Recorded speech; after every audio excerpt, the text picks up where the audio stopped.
روحان زرین خربزایی تو اویا کارو پدې من شپې رغو د جرند لا جرند کالی رغو ها او تاسو جرند جوړوي او دا جرند پټکو سفر هم ډېر څه راخلي ته په چغردو کې راخلي ها څومره جرند تقریبا بیا هم دلته سره دي شپږ جرند په ډګر کې دي ها یو په دنګن کې دي او شپږ په ګیرو کې دي او یو زاده شوګه کې یو د بره په شوګه کې ها دې دانې راکړي دانې درکې ها دا چې یو کال پراته وي نو دې کې نه چینجه کېږي نه ترخېږي ها اپاقه یو توله پراته وي دې کې پل استعمالېږي او سرخ استعمالېږي او لکه سرخ هم موږ په خپله راغو د اوسپنې نه د اوسپنې نه او دا چې لمر ځانه په خپله زده کړی پلار زما نیکه ها دا به مې رغولې شپېته کاله زما وشو چې دا زه رغوم په دې کې پوله استعمالېږي وله استعمالېږي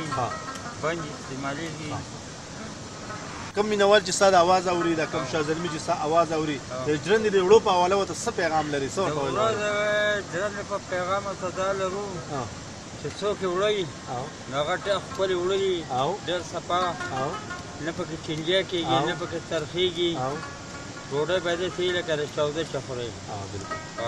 ډېر ښه ډېر ښه نو اوس روټۍ موټۍ به زموږ ځان دلته پخنو کې وخورو ولې به پخانه کېږي د ماستو سره ولې نه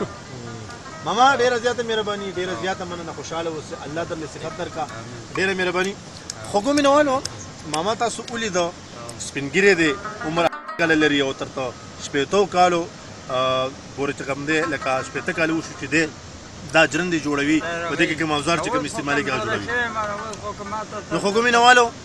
همت پکار دی جذبه پکار ده او طاقت پکار دی چې مونږ په عملي توګه باندې دا کلتوري رنګونه راونیسو را جوړ کو او بیا دنیا ته داسې وښیو چې مونږ په کومو ستونزو سره په کومو مرحلو سره خپل وختونه را تېر کړي دي خوږو مینوالو د لټون مونې سره په شوګا کې د دې خپل سپین ږیري ماما چې نوم یې دی روحان زرین ماما هغه سره ستاسو نه سره د مصرخان کیمرمین اجازت غواړو ډېره مهرباني د لوی الله په امان